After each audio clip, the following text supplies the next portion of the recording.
Hürmetli vatandaşlık şeyimizle başlayımız. Bugün Kistak 2019 yıl 6. ayının 30. günü heptiki yakşembe. Endeki mavzumunda.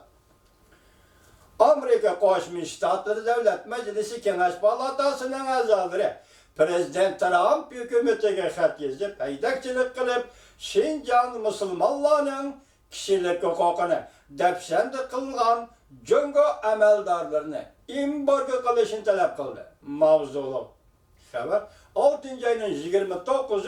günü Amerika Avazı Xitayçılık programını ilan kılındı.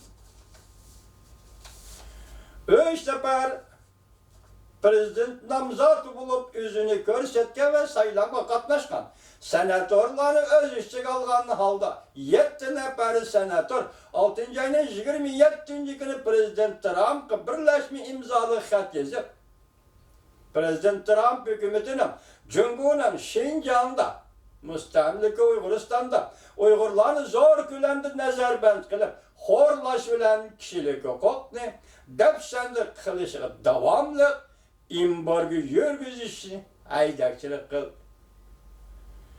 Buradan bu doğruda toxtalgan haberde Prezident Trump hükümeti Cumhur bilen soğudu söhbeti elip beriş kelişim imzalaş için kişilik hukuk depşendiciliğe boyunca Cumhur əməldarlarını cazalaşını tutup koygan idi değilge. 7 nefer senatör Prezident Trump yazgan xitede Cenab'nın Səhəri gazetinin haberlerden nakıl keltirip mundaq görsetdi. Amerika Koşmuş Ştatları hükümetinin arkası tarmakları da Cumhur Kompartiyası əməldarlarına qartılgan bir qatar imbargo qilish tertipleri boyunca ortak tanışığı geldi. Bu imbargo qilish Cumhur Şinjan rayonida müstemlike Uyguristan'da Müslüman Uygurlarını zor külemde nezarband qilishga mas'ul bo'lgan amaldorlarga qartilgan. Amerika Qo'shma Shtatlarining Moliya ministri buning uchun Amerika Cumhur suhbatiga buzg'unchilik elib keladi deb bu imbargo qilishni to'xtatib qo'ygan. Hurmatli ministr buning uchun efendim bu imbargo qilish siyosati to'xtatib qo'yibsiz. Belki sizin iş tertibinizde ve sizin talebiniz dairesi şundak bo'lishi mümkün. Siz muş to'xtatib qo'ygan mesela 12. ayga to'xtatib qo'ygan. Muşu 6 ay içinde qancha nafar Uygur prezidentinden böyle kesip elinidir. Qancha nafar Uygur tirik turg'izib operatsiya qilinadi. Qancha nafar Uygur o'lidi. Bundan xabarimiz bormi? Hurmatli ministr Munotin efendi.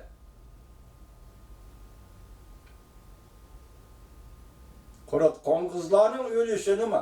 Kurat qo'ng'izlarning taqdirini mi qo'g'dash uchun faoliyat qiladigan bir Amerika davlatini fuqarosi dedi. Siz 12. aygacha kechiktirgan bo'lsangiz, qancha Uyg'ur operatsiya qilindi, bir kelindi.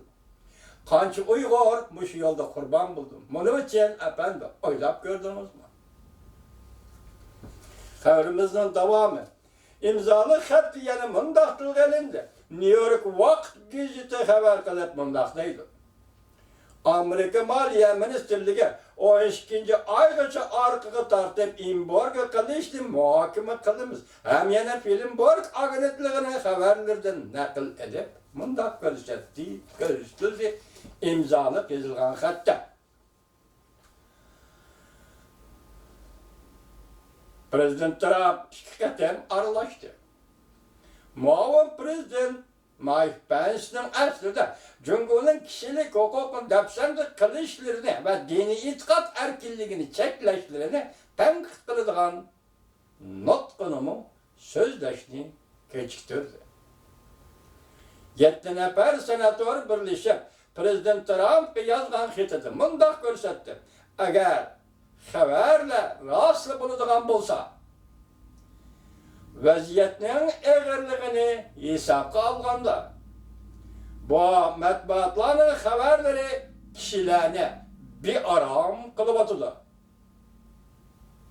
Yani Şinjan doğrusida, Müstemlik Uyguristan'da kişilik hukuk doğrusida xabar qilayotgan matbuotning xabarlari kishilarni bearam qiladi. Yani olarak bunda ko'rsatdi, kechiringlar. San'atlar yana bunda ko'rsatdi. Agar kishini çüyü tutadigan, kishilik huquqni dafsanda qilishlarni o'ttirga elib chiqmaydi ekansiz, yoki o'ttirga elib chiqilmaydi ekan, Amerikaning axloqiy yordam qilish va rahbarlik qilish rolini ajizladi. Ehtimal bu noktada bu abzasda bu 7 nafar senatör 29-27 günü buluyotgan ish prezident taraf Osakaga 20 davlat yig'iniga berishdan burun yozilgan xat bo'lsa, demak prezident Trump topshirib oldi bu xatni. Nima deydi? Agar bu da Uyg'ur masalasi yoki Xinjiangdagi masala eg'izga elinmaydi ekan, Amerikaning axloqiy yordam qilish rahbarlik rolini ajizlatadi. Senatörlar prezident yazgan xatida yana bunday ko'rsatdi. Bundan başka Amerika'nın hareket kullanışı lazım. Hem ondan başka Amerika'nın hareket kullanışı lazım.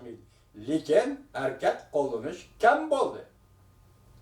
Muşrayan ve başka rayonlardaki heybilik hükümetlerge bir signal. Yani cezağı uçurmaydıgan alınla kıladığınlarını kılayıverirler. Amerika'dan yetip keladigan har qanday oqibatga duchor bo'lmaysizlar deydigan bir signal tarqatildi. Ve ahirgi cümleni bir o'ylab qo'yma vatandosh, bir esingizga ilma. Nima deydi? Bir signal. Yani jazoga ushirmaydigan holda qiladiganlarni qilaveringlar. Amerika'dan yetip keladigan har qanday oqibatga duchor bo'lmaysizlar deydigan bir signal tarqatildi. Ey Xitoy, Xinjiang nima qilsan qilib ol. Amerikadan sen tarafga jazo bormaydi, jazo yemeysen deydigan mushundaq bir uçor bu Xitoylarga tarqatildi demoqchi emas senatorlar. Balki shundaqdir. Balki shundaqdir vatandosh. Demak bizning o'ylaydig'imizda senatorlarning o'ylaydig'ini o'xshash ekan. Biroq senatorlar bunu diyeleydi, siz bilen biz diyelmeyimiz hürmetli vatandaş. Bugün senatorlar sizden bizden ağzımızdaki gapni oylab turgan gapimizni depti. Nima depti? Qiladig'inlarni qilaveringlar. Amerikadan yetib keladigan har qanday oqibatga duchor bo'lmaysizlar deydigan bir signal tarqatildi.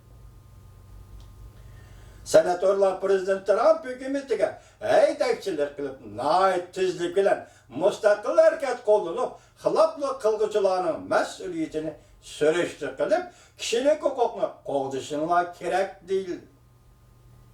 Bu imzoli xatga imzo qo'yganlar Demokratlar partiyasidan prezident nomzodiga o'zini ko'rsatgan Elizabeth Warren. Shundaqla o'tgan yili şu saylamga qatnashgan nomzod bo'lib qatnashgan Bernie Sanders qatorliq senatorlar yuqorgi imzolab maqolaga imzo qo'ydi.